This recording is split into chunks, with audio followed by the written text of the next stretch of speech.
Hello, it's Erin Sorensen with Hail Varsity, and I am joined by a very special guest this week. It's Anna Bellinghausen of Hurrdat Sports. You may have seen her around the College World Series, but we are super excited to have her helping out here with Hail Varsity for our weekly football video. I know many of you joined us earlier this week for our recruiting video, and also yesterday, or depending on when you're watching this, previously for our volleyball video. But we are here to talk some football, and Anna has been so gracious to join. Thank you. I'm excited. Let's talk some football, Erin.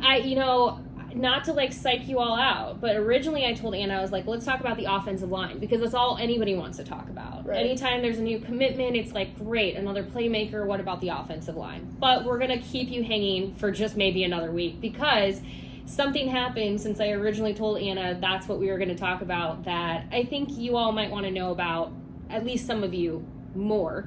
Nebraska has updated its roster. Yeah. Why does that matter? Because for the first time in 2 years, there are positions that are being identified in a different way.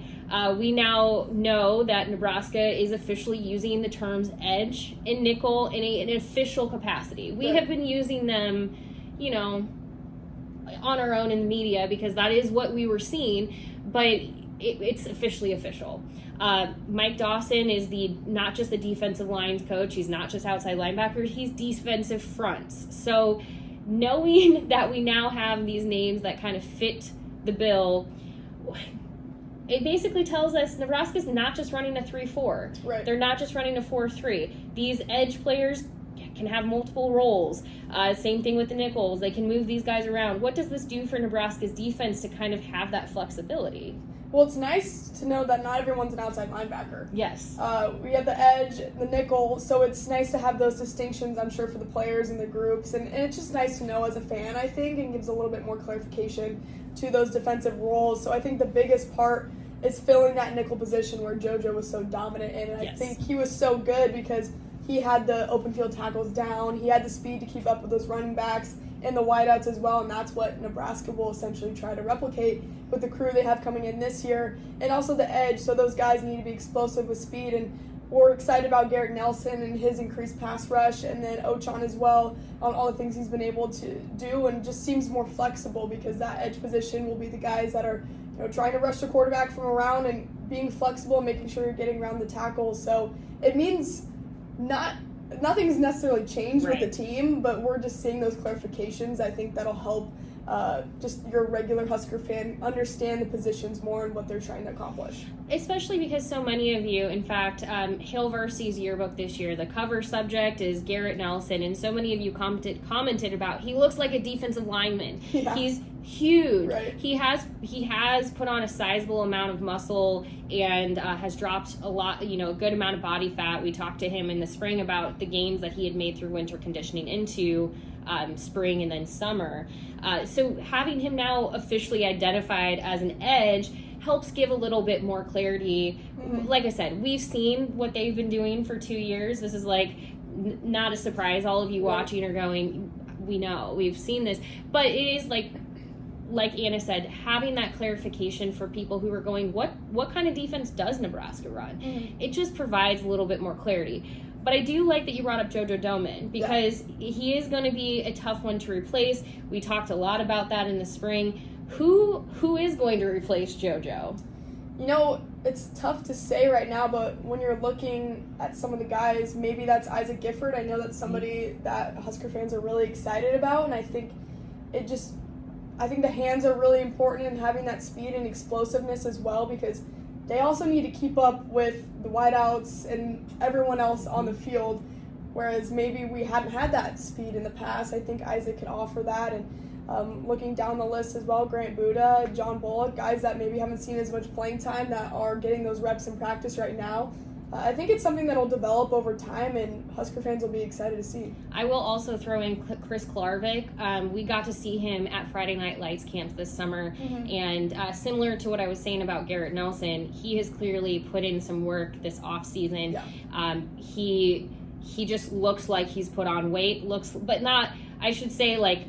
just looks like he's ready to go, which is a great thing. You want these players to be really tough, but like you said, at the at the nickel spot, you also need them to still be able to keep up. And that's what I don't want. That's why I had to be careful in that, is sometimes when you say somebody looks like they've put on weight, people go, did they slow down? That's not what I mean. He just looks like he's put in the work this off season in the weight room, and I think we're kind of seeing that across the board. I mean, we could even go get into the running back room, which we're not going to, but you kind of go all these different position groups, and you're starting to see evolution of players in the weight room. And I hear you. I can already hear the person going, that's great. I need to see it on the field on Saturdays this fall. I hear you. So that is the next step, is putting that together. You can work really hard in the weight room, but you do have to then, you have to turn something and be like, do something with it. So I get it.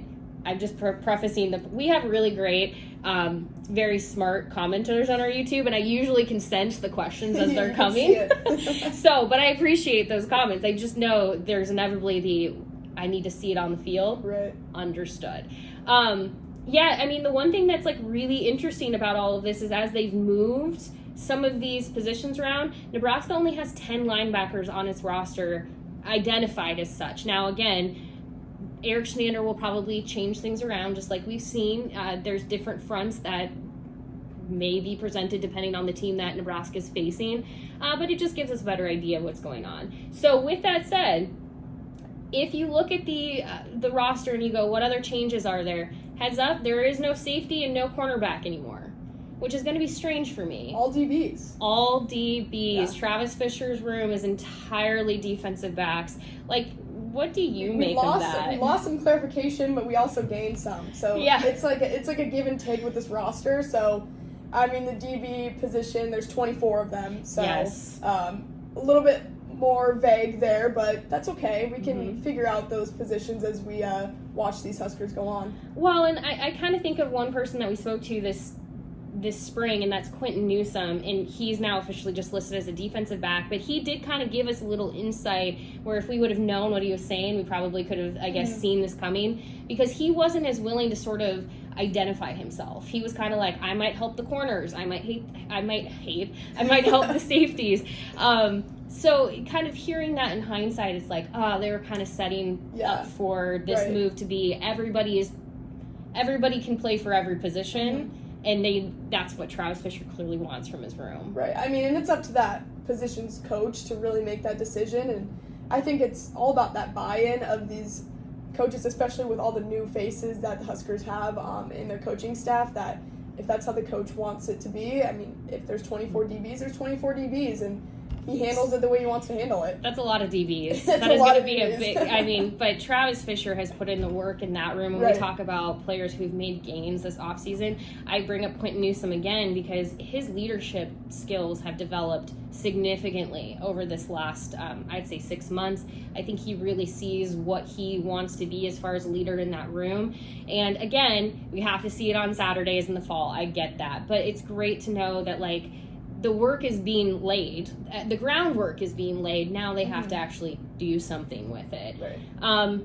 Because everyone cares about the quarterback. Nebraska does list 9 quarterbacks on its roster now. Obviously, you have Casey Thompson, Chubba Purdy, Logan Smothers, Heinrich Harburg, Richard Torres is kind of the 5 that, those are your scholarship quarterbacks. But you do have 4 walk-ons, which is led by Matt Masker, who continues to be a great leader in that quarterback room and on the team. But, for anyone worried about depth, quarterback does not look like an area to be worried about right now. There's a lot of depth there. The quarterback room is for sure deep, and when talking to some of the players, and I latest just talked to Trevin Lubin just about the quarterback room and what he's seen, he said they all make each other better. Casey and all of those guys are still in competition. They haven't necessarily named or declared. I mean, we're not going to get the starter, of course, from the mouth of the head coach for a while, but Casey's maybe that front runner, but there's still a lot of competition and just making guys better. So having those walk-ons as well, like those guys are hungry for playing time and reps in practice as well. So if there's guys pushing you and they don't know the starter necessarily, there's all the more room to get better. And I think that's music to Husker fans' ears. And to your point of I don't think we're going to know the starting quarterback, Big Ten Media Days are going to be here. I think I saw 16 days from now. Nebraska has not named its 3 players that will be traveling with Coach Scott Frost to Indianapolis. I'm going to just make a bet that one of them is not a quarterback.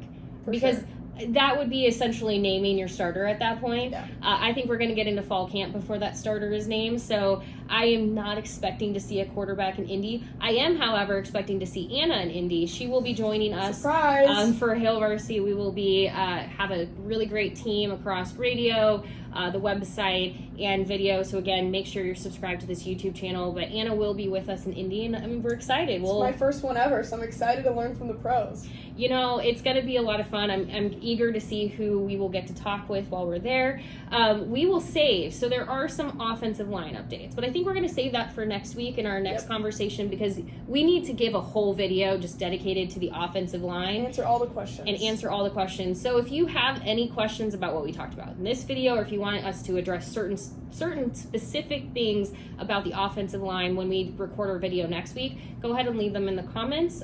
We love to see that conversation going. We appreciate you being here. Anna, I appreciate you being here. Well, thanks for having me, Erin. Look, it's going to be great to have Anna as a part of this and to keep these conversations going. So be sure, again, subscribe to Hail Varsity's YouTube channel. We will be back next week. Talk to you later.